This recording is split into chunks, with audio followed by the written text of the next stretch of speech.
अस्सलामुअलैकुम बच्चों, कैसे हैं आप लोग। उर्दू की तालीम में स्वागत है, खैर मकदम है। आज हम लोग क्लास 12th का चैप्टर नंबर 9 जिसका नाम है भोले बिसरे गीत, उसके बारे में फुल डिटेल्स में पढ़ेंगे और जानेंगे कि भोले बिसरे गीत क्या है और उसके राइटर के बारे में, इसलिए कि राइटर से हमेशा आपको ज़्यादातर क्वेश्चन पूछता है।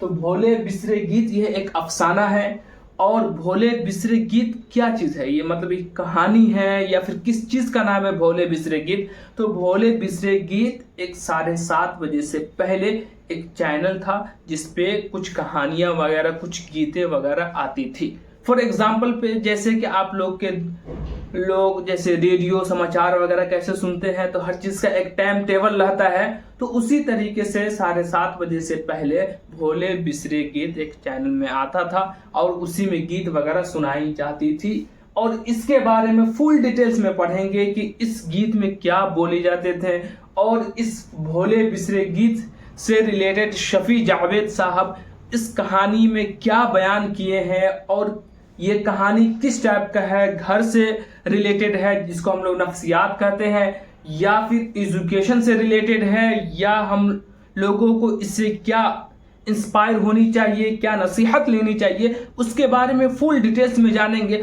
आइए उससे पहले कि आपका बैक वाला जो चैप्टर था, चैप्टर नंबर 8, जिसका नाम क्या था, तो उसका नाम था प्रॉमिस।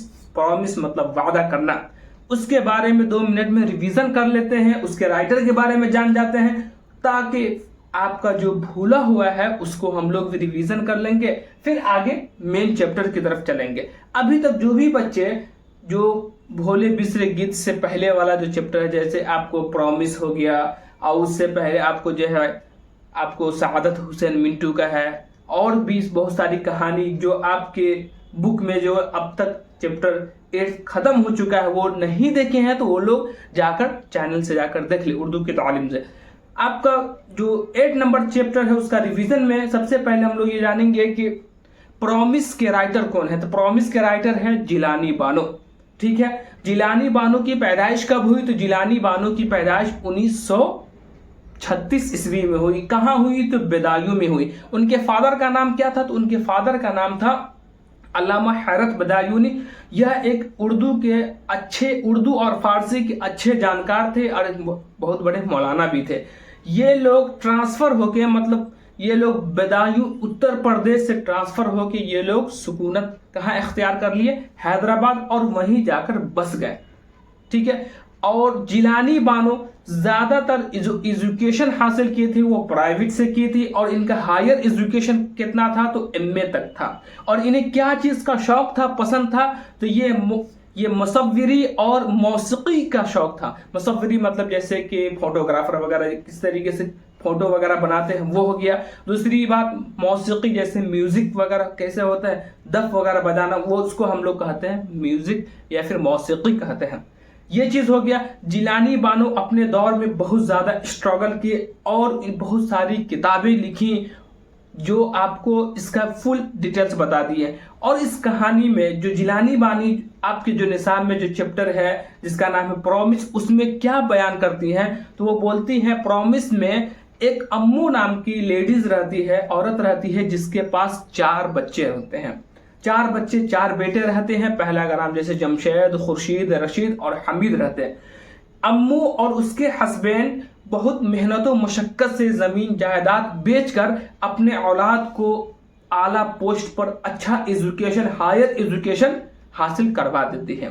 जब ये लोग एजुकेशन हासिल कर लेते हैं तो अम्मू अपने औलाद से, अपने बच्चों से ये वादा करती है कि अगर मैं डेथ कर जाऊं, मर जाऊं, तो तुम चारों भाई मुझे कंधा देना। इसी चीज का वो प्रॉमिस की थी। तो ये सारे बच्चे, सारे बेटे ने वादा कर लिया था कि हाँ, हम लोग जरूर आपको कंधा देंगे। ये उस समय का जब एजुकेशन से फाइनल हुए थे या फिर उससे कबल ये था। लेकिन जैसे जैसे जमाना चेंज होता गया, इन लोगों को सर्टिफिकेट मिलने लगी। सर्टिफिकेट मतलब कोई डॉक्टर बन गया, कोई इंजीनियर बन गया, ऐसे करके वो जो जैसे जैसे उनकी औलादें बनती गई, वैसे वैसे ये लोग विदेश जाना शुरू कर दी। विदेश मतलब अमेरिका वगैरह में, वेस्टर्न कंट्री में अपने आप को सुकूनत इख्तियार कर ली। इनके 3 भाई थे, जमशेद, खुर्शीद और रशीद जो थे, ये आपको अमेरिका ही में कहीं, कोई न्यूयॉर्क में रहता था तो कोई शिकागो वगैरह में रहते थे। ये लोग अपनी ज़िंदगी वहीं, और उनके कुछ 1-2 बेटे ऐसे भी थे जो उनकी शादी जो है अमेरिका ही के मतलब आदमी से हो गई थी, अमेरिका ही के लेडीज से हो गई थी। ये सब थी। जब ये लोग तो अपने वालिदैन का ख्याल कर रखते थे, लेकिन बतौर नाम, जिसको कहते हैं ना कि दिखावा कुछ और रहता है और इंटरनल कुछ, एक्सटर्नल कुछ और रहता है, इंटरनल कुछ और रहता है। लोग दिखावे के लिए कुछ से कुछ कर जाते हैं, लेकिन अंदर से उसकी जो कीनापनी होती है वो खुद ब खुद एक न एक दिन जाहिर हो जाता है। तो ये लोग अपने माँ बाप से वादा किए थे, अपने वालिदैन से, जो इनकी अम्मी थी अम्मू, उससे वादा किए थे कि हम उन्हें ज़रूर डेट जब करेंगे तो इन्हें कान्हा देंगे। लेकिन आखिर में इसके 4 बेटों में से कोई भी बेटा इनके कांधा में नहीं आ पाता है। ये अम्मू क्यों बीमार हो गई थी? अम्मू 2 साल से कैंसर के मर्ज में मुब्तला थी, और उसके लिए इसके बेटों ने एक डॉक्टर और एक खादमा भी मुंतखब कर दिए थे। डॉक्टर का नाम था डॉक्टर आरिफ और खादमा का नाम था ख्वाजा बी। एक बेटा इनका हिंदुस्तान में भी रहता था, लेकिन वो भी यहाँ नहीं आ पाया। वो हिंदुस्तान में कौन रहता था? तो वो हमीद रहता था, जो अच्छी आला पोस्ट पर मिनिस्टर था, सियासत से ताल्लुक, मतलब नेता था। ये कहानी का आपको रिवीजन करवा दिए हैं, ताकि आप जो भी भूले होंगे तो उसका रिवीजन हो जाए। बाकी इसका फुल एक्सप्लेन आपको वीडियो के डिस्क्रिप्शन में भी दिया गया हुआ है, प्लस चैनल से भी जाकर आप अच्छी तरीके से मुताला कर सकते हैं, पढ़ सकते हैं, जानकारी हासिल कर सकते हैं। आइए आज का जो मेन चैप्टर है उसके बारे में जानेंगे कि ये आपका कहानी ये किस चीज पर बेस है और इससे हमें क्या इंस्पायर होना है, किस चीज का हमें एजुकेशन लेना है और किस चीज से हमें हासिल करना है, ये चीज के बारे में जानेंगे। आपकी जो कहानी है ये भोले बिसरे गीत है। इस कहानी के मेन कैरेक्टर हैं सैयद अजीज अहमद। ये है आपको सैयद अजीज अहमद। सैयद अजीज अहमद के बारे में जानेंगे कि इस कहानी के जो मेन राइटर है, राइटर मतलब मुसन्निफ, ये है शफी जावेद। शफी जावेद इस कहानी में क्या बयान करते हैं उसके बारे में जानेंगे। उसके बाद फिर हम लोग मेन चैप्टर, ये आपके जो चैप्टर के जो राइटर हैं, इनकी पैदाइश, इनकी वफात और इससे रिलेटेड हम सारी जानकारी हासिल करेंगे। सबसे पहले इस कहानी में मेन क्या है? इस कहानी के मेन किरदार हैं सैयद अजीज अहमद हैं। ये एक बहुत बड़े पोस्ट पे थे। बड़े पोस्ट मतलब इनका क्या पोस्ट था? तो ये थे डायरेक्टर जनरल। डायरेक्टर जनरल को हम किस तरीके से समझे? जैसे कि फॉर एग्जांपल पे आप समझ लीजिए कि जो आर्मी चीफ होता है, या फिर नेवी चीफ, या फिर एयरफोर्स के चीफ। चीफ मतलब क्या होता है? आर्मी चीफ है तो वो पूरे सेना का मालिक होता है, पूरे आर्मी का एक मालिक होता है, उसको हम जनरल कहते हैं। ये इतना बड़ा पोस्ट है कि इसके बाद वाला पोस्ट नहीं होता है। तो इसी तरीके से इसी टाइप के पोस्ट पे कौन थे? सैयद अजीज अहमद ये थे। और दूसरी मिसाल पे हम लोग जाएंगे तो फॉर एग्जांपल जैसे कि प्रधानमंत्री हो गए। प्रधानमंत्री बहुत बड़ा पोस्ट है, राष्ट्रपति है, ये सब। या फिर चीफ जस्टिस, जो इंडिया के जो बहुत बड़े ये होते हैं, न्यायाधीश होते हैं, उसके बारे में। तो ये लोग इतना बड़ा पोस्ट है कि इसके रिटायरमेंट के बाद अगर आप कोई नौकरी करते हैं तो आपको नौकरी शोभा भी नहीं देगा। और दूसरी बात यह कि इसके बाद आपको नौकरी कीजिएगा तो इससे नीचे वाला ही पोस्ट मिलेगा। ये इतना बड़ा पोस्ट है कि इसके रिटायर के बाद जो है ना आपको, या फिर इससे आला, इससे बड़ा कोई पोस्ट नहीं होता है। और आदमी रिटायर होने के बाद अगर कहीं जॉब करता है तो इस टाइप का बड़ा पोस्ट नहीं मिल पाता है। तो सैयद अजीज अहमद जब इस पोस्ट से रिटायर होते हैं तो ये हमेशा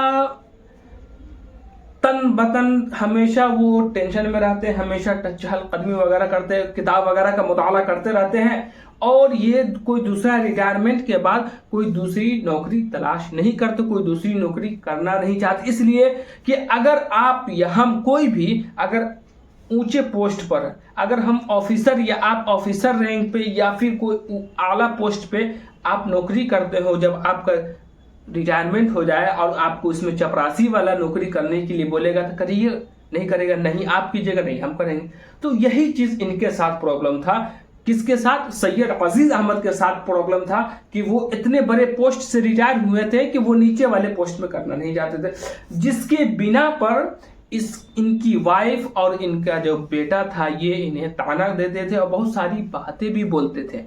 और दूसरी सबसे बड़ी बात यह है कि सैयद अजीज अहमद बहुत बड़े नेक और परहेजगार और ईमानदार ऑफिसर थे, जिसके बिना पे ये जितने बड़े पोस्ट पे थे उस पोस्ट पर रहने के बावजूद भी ये अपनी जिंदगी में मालो दौलत वगैरह जमा नहीं कर पाए। यहां तक कि जब ये जिस पोस्ट पे थे तो इनका साथी इससे रिलेटेड वाले पोस्ट पे जो था बहुत सारे दौलत कमा लिया और बहुत उससे आला पोस्ट पर भी चला गया। लेकिन ये सोचते थे, ये समझते थे हमेशा कि हराम की माल हराम ही में जाती है, जिसको हम लोग कहते हैं जो सूद वगैरह या फिर आप समझिए कि रिश्वत किसे कहते हैं, वही सब चीजें। तो सैयद अजीज अहमद ये समझते थे कि सिर्फ दुनिया ही मेन नहीं है और हर मुसलमान और हर इंसान को ये सोचनी चाहिए कि दुनिया ही नहीं मेन है। इसलिए कि अगर मान लेते हम यहाँ जितना कमाते हैं तो हश्र के मैदान में अल्लाह ताला के यहाँ हमें उसका भी हिसाब देना पड़ता है। अगर आप करोड़पति हैं तो आपको करोड़ों का हिसाब देना पड़ेगा, अगर आप लाखपति हैं तो लाखों का हिसाब देना पड़ेगा, अगर आप मिडिल हैं तो आपको उसी एतबार से ये समझ लीजिए जो जिस तबका का जिस लेवल का रहता है उसको उसी तरीके का हिसाब देना पड़ता है। तो सैयद अजीज अहमद ये सोचते थे कि अगर हम यहाँ दुनिया कमाने के लिए मतलब बहुत सारे ढेर चाहते तो दौलत वगैरह कमा लेते, लेकिन अल्लाह ताला के यहाँ हिसाब देना पड़ेगा, उससे हम क्या मुंह दिखाएंगे। इस वजह से वो रिश्वत वगैरह नहीं लेते थे, हराम का पैसा वगैरह नहीं लेते थे, जिसके बिना पे जब वो रिटायर हुए तो उन्हें कुछ पेंशन वगैरह कुछ बोनस मिला। उस बोनस से वो एक बार बहुत ज़्यादा बीमार हो गए थे तो उनको ऑपरेशन वगैरह हुआ, तो ऑपरेशन वगैरह में भी उनका सारा पैसा खर्च हो गया और वो छोटे से कमरा वगैरह में रहते थे। उनके घर पर एक नवासा रहता था, नवासा नाती, जो मॉडर्न था, मॉडर्न समझते हैं, जो नए कल्चर के एतबार से था। तो और सैयद अजीज अहमद जो थे वो पुराने कल्चर के थे। सैयद अजीज अहमद को लोग भूलने क्यों लगे थे? तो लोग उनको भूलने इसलिए लगे थे, इसके बारे में बताएंगे। इससे पहले ये बता देते उसका जो नवासा था वो मॉडर्न कल्चर का था। मॉडर्न कल्चर की वजह से जैसे कि फिल्म वगैरह देखता था तो हॉलीवुड वगैरह ये सब फिल्म, बॉलीवुड टॉलीवुड वगैरह ये सब देखता था, जिसकी वजह से और ये पुराने ख्यालात के थे, पुराने ख्यालात होने की वजह से ये सब चीज को वो गंदी चीजें समझते थे, जिसके बिना पे जो है ना वो लाहौर वाला ये सब पढ़ते थे। और वो ये समझते थे कि आजकल का दौर का बच्चा कैसा हो गया है जो अपने बड़ों की इज्जत नहीं करता है। आज जैसा मॉडर्न चल रहा है अभी के दौर में वैसा ही है कि अगर आप छोटे बच्चों की या फिर आपसे जो छोटा है अगर आप उससे सलाम या आप उसकी इज्जत नहीं करेंगे तो आपकी भी वो इज्जत नहीं करेगा, ऐसा जमाना हो गया है। और आगे हम लोग ये चलते हैं कि देखिए भोले बिसरे गीत में सैयद अजीज अहमद को लोग क्यों भूलने लगे। तो सैयद अजीज अहमद एकदम सिंपल रहते थे और दूसरी बात यह कि जब इनको सरकार की तरफ से गाड़ी वगैरह बंगला वगैरह था तो लोग इनसे खूब मिलने के लिए आते थे। अभी के दौर में या फिर पहले के दौर में ऐसा है कि अगर आप पोस्ट की मांग थी, अगर आप जिस कुर्सी पे हैं तो कुर्सी की वैल्यू होती थी, आदमी की कोई वैल्यू नहीं, कोई भी उनका वैल्यू नहीं होता था। अगर आप जिस पोस्ट पे हैं तो उस पोस्ट पे रहिएगा तो आपका खूब वैल्यू होगा, इज्जत होगी, लेकिन आप जैसे ही उस पोस्ट से रिटायर हो जाते हैं तो आपका कोई वैल्यू नहीं होगा। तो सैयद अजीज अहमद को लोग इसलिए भूलने लगे कि सैयद अजीज अहमद एकदम सादा मिजाज के थे और उनके घर पर जो उनका नेम प्लेट था उस पर वो सबसे पहले तो वो सैयद थे तो सैयद नहीं लिखे हुए थे, सिर्फ नेम प्लेट पे अजीज अहमद लिखे हुए थे। जब नौकरी से रिटायर हुए, रिटायर होने के बाद धीरे धीरे लोग उनको भूलने लगे। जब उनके पास गाड़ी थी तो लोग उससे मिलने जाते थे, लेकिन जब गाड़ी खत्म हो गई तो लोग से मिलना जुलना भी खत्म हो गया और लोग इसे सैयद ज़ादे से भी भूल गए, इसलिए कि वो सैयद नेम प्लेट पे जो है सैयद नहीं लिखे हुए थे। और दूसरी बात ये कि गोशा नसी इख्तियार कर लिए थे कि वो तन्हाई रहना चाहते थे और हमेशा किताब वगैरह का मुताला वगैरह करते थे। ये सब चीज़ थी सैयद अजीज़ अहमद के साथ। सैयद अजीज़ अहमद बड़ी पोस्ट से रिटायर होने के बाद वो छोटी नौकरी नहीं करना चाहते थे, जिसकी वजह से उनके घर का माली हालात तंगी हो गया था, दिक्कत हो गया था, जिसकी वजह से उनकी वाइफ और उनका बेटा वगैरह ये बोलता था कि आप चाहे तो कोई नौकरी वगैरह कर लीजिए। प्लस सैयद अजीज़ अहमद का तबीयत भी अलील रहता था, ज़्यादातर वो बीमार रहते थे, जिसके बना पे जो है वो बोलते थे कि अगर आप कोई काम कर लीजिएगा तो आपका माइंड भी फ्रेश हो जाएगा और आप चहलकदमी वगैरह भी कर लीजिएगा। एक जगह रहते रहते आदमी परेशान हो जाता है, बीमार हो जाता है, लेकिन वो उनके दिमाग में ये था कि मैं बड़े पोस्ट पर होकर छोटे पोस्ट कैसे करूं, ये हो गया। दूसरी बात ये है कि सैयद अजीज़ अहमद साहब जो थे, जो जनरल पोस्ट पे थे, तो वो ये करते थे कि वो किताब वगैरह तो मुताला करते ही थे, उसके बाद उनसे एक छोटा सा लत था जिसकी वजह, वो क्या लत था तो कि जब वो किताब या अखबार वगैरह पढ़ते थे तो वो सिगरेट वगैरह पीते थे, सिगरेट स्मोकिंग करते थे, जिसकी बिना पे ये थोड़ा ही लत था, लेकिन ये इनके जानलेवा हमला। एक बार जब ECG हुआ और जब डॉक्टर उससे पूछे, बहुत ज़्यादा बीमार हो गए थे, ECG हुआ, जब डॉक्टर उनसे पूछे कि आप कोई नशा वगैरह करते हैं, तो वो बोले कि मैं कोई नशा नहीं करता। लेकिन बोले डॉक्टर साहब कि फिर बताइए, तो बोले कि हाँ बस मैं जब किताब वगैरह पढ़ता हूँ या किताब कुछ नॉवेल वगैरह लिखता हूँ तो उसमें सिर्फ सिगरेट वगैरह पीता हूँ। तो डॉक्टर साहब बोले कि आप के बहुत खुशनसीब है कि आपके पास इतना वक्त है कि आप अपने घर वालों को वसीयतनामा लिख सकते हैं। ये वर्ड सुनकर सैयद अजीज़ अहमद के पास ऐसा गुजरा कि लगा कि उनके पांव से जमीन खिसक गई है, कि इस बिना पे इन्हें ये चीजें दिखलाई देती थी, दिक्कतें थी।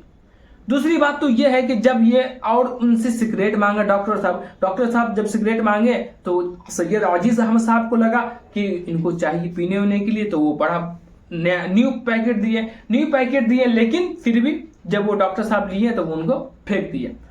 जब वो इलाज करा कर आ गए, रात में देखे तो हमेशा जब नॉवेल वगैरह हमेशा किताब वगैरह मुताला करते थे, जब देखे तो हाथ को हमेशा देखते थे कि मेरा एक साथी था, एक तो उनके औलाद, उनकी बीवी वगैरह उन्हें साथ नहीं देती थी, बहुत सारी चीज़ें बोलती थी, लेकिन जब वो उनका एक साथी था जिसको कहते हैं हम लोग वो सिगरेट, लेकिन जो वो सिगरेट भी छूट गया, तब वो सोचते हैं उनका एक पुराना साथी था जिसका नाम था ट्रांजिस्टर किसे कहते हैं? तो ट्रांजिस्टर एक आपको रेडियो टाइप का एक मशीन था, आला था, जिसपे जो है ना आपको समाचार वगैरह, कहानी वगैरह सुनाई जाती थी। जैसे कि पहले के दौर में लोग, आप बाप दादा वगैरह ये लोग रेडियो सुनते थे, उसपे समाचार वगैरह, आकाशवाणी वगैरह कैसे देता था, तो उसी तरीके से 7 बजे मॉर्निंग में लगभग 7:30 बजे से पहले आपको भोले बिसरे गीत सुनाया जाता था।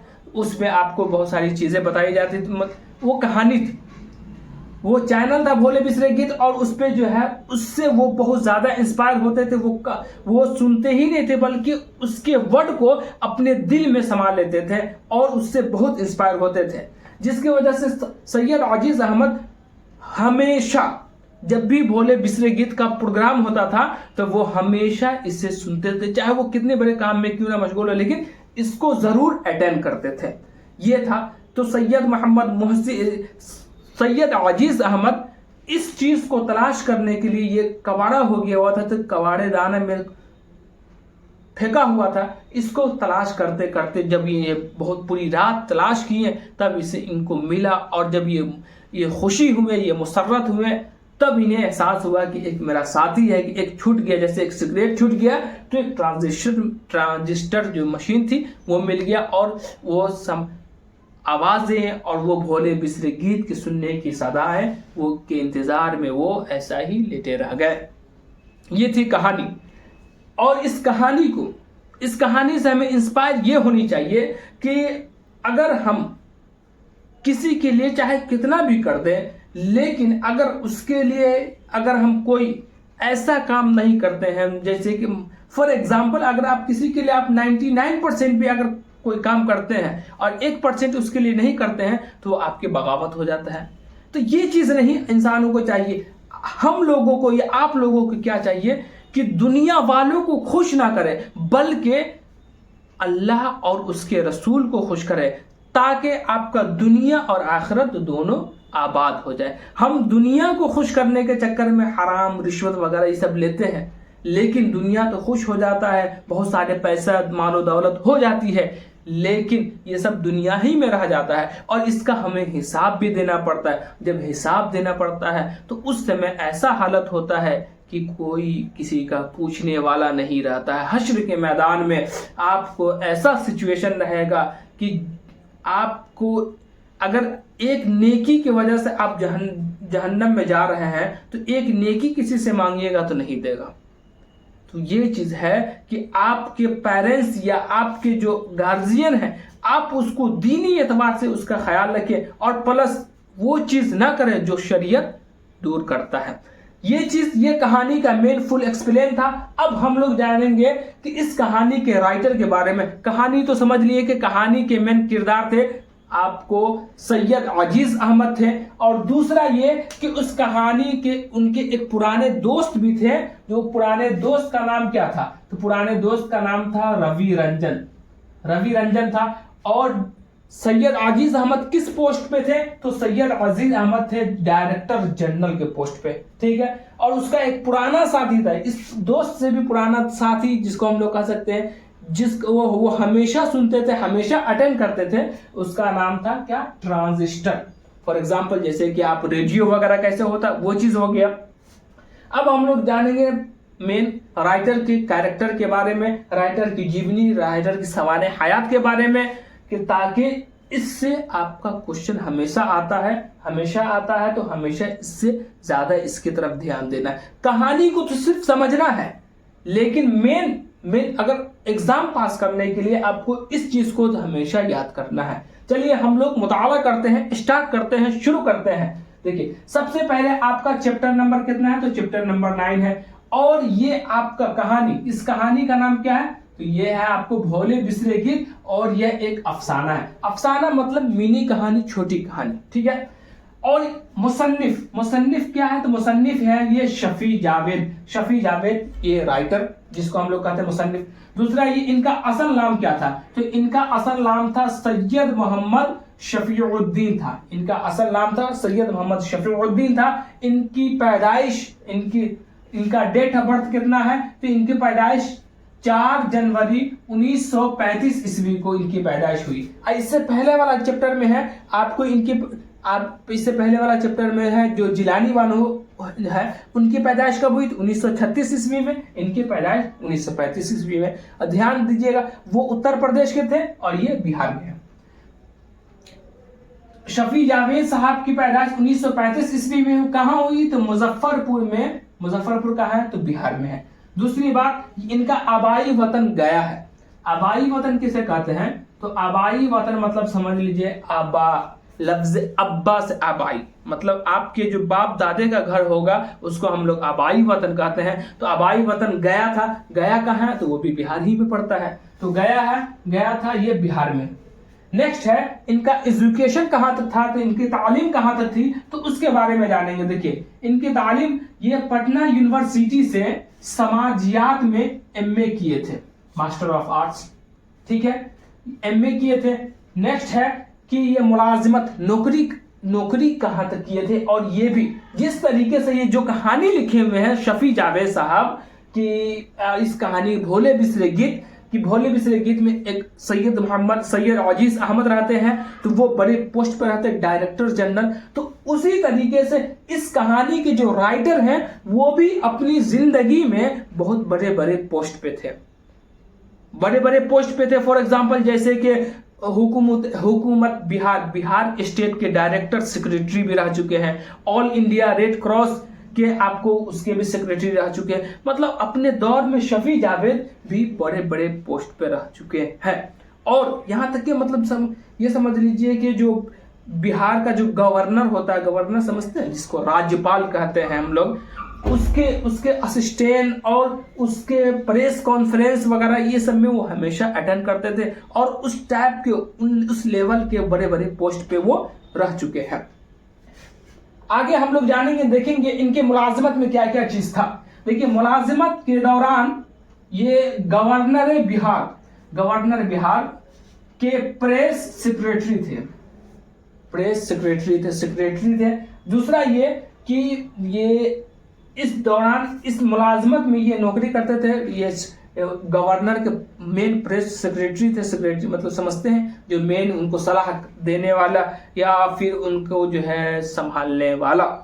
नेक्स्ट है ये मुलाजमत से ये सुबुकदोश जो हुए, रिटायर किस चीज पे हुए थे, तो रिटायर हुए थे देखिए हुकूमत बिहार के डायरेक्टर के ओहदे से। हुकूमत बिहार मतलब बिहार का जो हुकूमत है, बिहार का जो सियासत है, बिहार जो राज्य है, उसके अंदर जो डायरेक्टर पोस्ट था, डायरेक्टर पोस्ट से वो सुबुकदोश हुए थे। तो सुबुकदोश मतलब क्या हुआ, रिटायरमेंट लिए थे।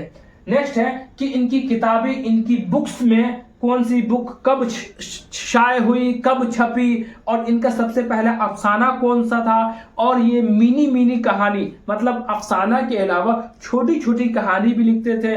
वो पास्ट से रिलेटेड, जो गुजर चुका है उससे रिलेटेड, जो अभी चल रहा वो उस चीज के बारे में ये कहानी ज्यादातर लिखते थे। और इनके कहानी का मौजू भी रहता था जैसे कि सियासत से, समाज से, कौम से, आपको कोई भी मतलब किसी भी ऐसी कहानी रहती थी कि उसको पढ़कर आप इंस्पायर हो सकते हैं, आप उससे नसीहत हासिल कर सकते हैं, एजुकेशन ले सकते हैं। देखते हैं हम उनकी बुक के बारे में, उनकी किताबें के बारे में। तो सबसे पहला इनका अफसाना क्या था, तो पहला अफसाना इनका महानामा उफक जो मैगजीन उफक था। ये उफक जो महानामा है ये कहां से निकलता था, तो ये दरभंगा जिला से निकलता था। कौन सी ईस्वी में, तो 1953 ईस्वी में, 1953 में ये इनका एक अफसाना छपा था जिसका नाम था आर्ट और तंबाकू। कौन सी इसमें महानामा में छपा था, तो महानामा उफक में। महानामा उफक कहां से निकलता था, तो दरभंगा से निकलता था। और कौन सी ईस्वी में छपा था, तो 1953 ईस्वी में छपा था, के नाम से शाये हुआ था। और दूसरा इनके अफसानवी मजमुआ का नाम, अफसानवी मजमुआ, अफसाना मतलब कहानी होता है, मजमुआ मतलब ये लफ्ज जमा मतलब एक से ज्यादा, और जमा की जमा होता है मजमुआ, मतलब सारी छोटी छोटी कहानी को एक जगह कर देते हैं, तो उसको अफसानवी मजमुआ कहते हैं, जिसको हम लोग बुक की शक्ल में, हम लोग किताब की शक्ल में जानते हैं। तो पहली इनकी किताब कौन सी थी और आगे कौन कौन सी किताबें हैं, किताब भी है और कब कब शाये हुई, कब कब छपी, उस सब का डेट दिया हुआ है। देखिए सबसे पहली किताब है इनका दायरे से बाहर बुक है, एक पहली किताब जो 1979 में 1979 ईस्वी में छपी थी। दूसरी किताब है खुली जो आंख, ये कब हुई थी, 1982 ईस्वी में छपी थी। तीसरी है तारीफ उस खुदा की, ये हमेशा आता है, तारीफ उस खुदा की, ये किसके है, तो ये है शफी जावेद की, हमेशा क्वेश्चन में पूछता है। तो ये 1984 ईस्वी में छपी थी। नेक्स्ट है आपको 4th नंबर है वक्त के असीर, ये कब छपी थी, तो ये आपको हिंदी एडिशन में, हिंदी मतलब हिंदी लैंग्वेज में 1991 ईस्वी में 1991 में छपी थी। आपको 5 नंबर है रात, शहर और मैं, ये एक ही है कहानी का नाम, जो 2004 ईस्वी में छपी थी। दूसरा ये है कि ये सब थी इनके अफसाने मजमूए, मतलब इनकी किताबों का नाम। और इसके अलावा ये शफी जावेद साहब छोटी छोटी कहानी वगैरह भी लिखते थे। देखिए मिनी कहानियां भी लिखा करते थे, और जिसमें उनका मौजू ज्यादातर क्या था, तो समाज और सियासी से रिलेटेड था। ये ठीक है। इन्हें कौन कौन सा अवार्ड मिला था, अवार्ड भी हमेशा पूछता है। तो अवार्ड है, इसमें से पहला अवार्ड है बिहार उर्दू अकादमी। नेक्स्ट दूसरा है ऑल इंडिया मीर अकादमी, इनको अवार्ड मिला था। और दूसरा उसके बाद नेक्स्ट है कि कुर्रतुल ऐन हैदर के बाद की नस्ल में इस उसलूब के गालिबन तन्हा वारिस है। कौन तन्हा वारिस है? कुर्रतुल ऐन हैदर। कुर्रतुल ऐन हैदर अपने दौर के बहुत बड़े राइटर थे, समझ गए। तो देखिए उनके ये तन्हा वारिस है, कौन है? शफी जावेद साहब। देखिए वारिस कुर्रतुल ऐन हैदर के बाद की नस्ल में इस उसलूब के गालिबन तन्हा वारिस है। कौन तन्हा वारिस है? तो शफी जावेद। ये तो हम लोग पढ़ लिए एक बार आप लोग इसका स्क्रीनशॉट ले लीजिए, फिर इसके बाद हम लोग इसमें जो VVI ऑब्जेक्टिव वगैरह जो पूछता है उसके बारे में हम लोग जानेंगे। स्क्रीनशॉट ले लिए। चलिए अब हम लोग शुरू करते हैं। देखिए इस चैप्टर में आपको अगर क्वेश्चन आएगा तो किस टाइप से आएगा, तो सबसे पहले पूछेगा कि भोले बिसरे गीत क्या है। तो भोले बिसरे गीत एक अफसाना है। भोले बिसरे गीत क्या है, तो ये एक आपको चैनल का नाम है, जो आपको कितने बजे शुरू होता था, कितने बजे खत्म हो गया था, तो 7:30 बजे से पहले ये भोले बिसरे गीत जो चैनल है वो खत्म हो गया था। नेक्स्ट है कि भोले बिसरे गीत के मेन कैरेक्टर का नाम क्या है, मेन किरदार का नाम क्या है, तो मेन किरदार है सैयद अजीज अहमद। सैयद अजीज अहमद किस पोस्ट पे थे, तो वो डायरेक्टर जनरल के पोस्ट पे थे। सैयद अजीज अहमद के एक दोस्त थे, पुराने दोस्त, उसका नाम क्या था, तो उसका नाम था रवि रंजन। रवि रंजन क्या था, तो वो एक वकील था। ठीक है। नेक्स्ट है कि सैयद अजीज अहमद को किस चीज की आदत थी, तो एक उनको स्मोकिंग की आदत थी। और सैयद अजीज अहमद रात भर किस चीज की तलाश करते रहे, तो वो ट्रांजिस्टर की तलाश करते रहे। ट्रांजिस्टर किसे कहते हैं, तो आप अपनी जबान में ये समझ लीजिए, अभी के दौर में जैसे रेडियो वगैरह होता है, तो रेडियो वगैरह पे कैसे समाचार आता है, तो उसी ट्रांजिस्टर पे भोले बिसरे गीत के नाम से समाचार आता था। ये हो गया। तो दूसरा ये कि भोले बिसरे गीत में इनका पुराना साथी कौन है, तो पुराना साथी है इनका ट्रांजिस्टर। अब हम लोग राइटर की तरफ आते हैं कि राइटर का नाम क्या है, तो राइटर ये शफी जावेद के नाम से मशहूर हुए, लेकिन दर हकीकत इनका असल नाम था सैयद मोहम्मद शफीउद्दीन। ये हो गया। और इनकी पैदाइश कब हुई, तो इनकी पैदाइश आपको 4 जनवरी 1935 ईस्वी को मुजफ्फरपुर में हुई, जिला मुजफ्फरपुर बिहार में हुई। ठीक है। इनका आबाई वतन, इनके बाप दादा वगैरह जो है, इनका कहाँ घर था, तो ये इनका घर आबाई वतन गया था। ये एजुकेशन कहाँ तक हासिल किए थे, तो एजुकेशन ये MA तक हासिल किए थे। वो कौन से सब्जेक्ट से, तो वो समाजियात से MA किए थे। और कहाँ से किए थे, तो पटना यूनिवर्सिटी से किए थे। नेक्स्ट है आपको वो मुलाजिमत करते थे, तो मुलाजिमत में वो किस पोस्ट पे गए, तो जिस तरीके से ये कहानी कि सैयद अजीज अहमद बड़े पोस्ट पे थे, उसी तरीके से आपको ये जो कहानी के राइटर है शफी जावेद अपने दौर में भी बहुत बड़े बड़े पोस्ट पे थे। जैसे फॉर एग्जांपल, जैसे देखिए मुलाजमत के दौरान वो गवर्नर बिहार के प्रेस सेक्रेटरी भी थे। दूसरा ये कि जब उसी दौरान वो all India red cross all India जो ब्लड वगैरह जो लेते हैं उसके भी मेन मेंबर रह चुके थे। और इससे रिलेटेड बहुत सारे आपको उसके मेंबर और उसके मेन डायरेक्टर वगैरह रह चुके थे। और ये सुबुकदोश रिटायर किस चीज से हुए थे, तो हुकूमत बिहार को ओहदे से, वो हुकूमत बिहार के डायरेक्टर ओहदे से सुबुकदोश हुए थे। तीसरा ये कि आपको इनकी किताबों में है जैसे कि दायरा से बाहर है, खुदा तारीफ उस खुदा की, ये सब रात शहर और मैं, ये सब और वक्त के अजीर, ये बुक जो है ज्यादातर पूछता है। ये हो गया। इन्हें अवार्ड कौन सा मिला था, तो बिहार उर्दू अकादमी अवार्ड मिला था। दूसरा ये कि आपको ऑल इंडिया मीर अकादमी अवार्ड मिला था। और ये किसके वारिस में से आते हैं, विरासत में से आते हैं, तो कुर्रतुल आइन हैदर के बाद की नस्ल में ये तनहा वारिस थे। ये चैप्टर आपका फुल एक्सप्लेन हो गया। ये चैप्टर नंबर 9 था जिसका भोले बिसरे गीत था, इसका फुल एक्सप्लेन हो गया। अब आपको इससे रिलेटेड आपको जो भी VVI क्वेश्चन आया है आपका इससे नेक्स्ट वाला वीडियो में आपको अपलोड कर दिया जाएगा, बता दिया जाएगा, ताकि आपको इस चैप्टर से एक भी क्वेश्चन, चाहे वो ऑब्जेक्टिव हो, चाहे वो सब्जेक्टिव हो, चाहे वो 2 नंबरी हो या 5 नंबरी हो, आपका एक भी चैप्टर से, मतलब इस चैप्टर से एक भी क्वेश्चन आपका छूट ना पाए।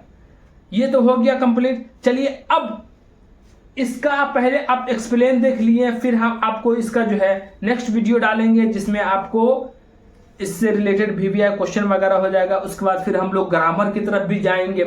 आप लोग का जो 10th आपका जो 10वां चैप्टर जो है, अभी तो ये 9वां चैप्टर है, 10 चैप्टर तक जब हो जाएगा उसके बाद हम लोग का 4-5 वीडियो डालेंगे। 4-5 वीडियो में आपको ग्रामर को फुल एक्सप्लेन के साथ बताएंगे।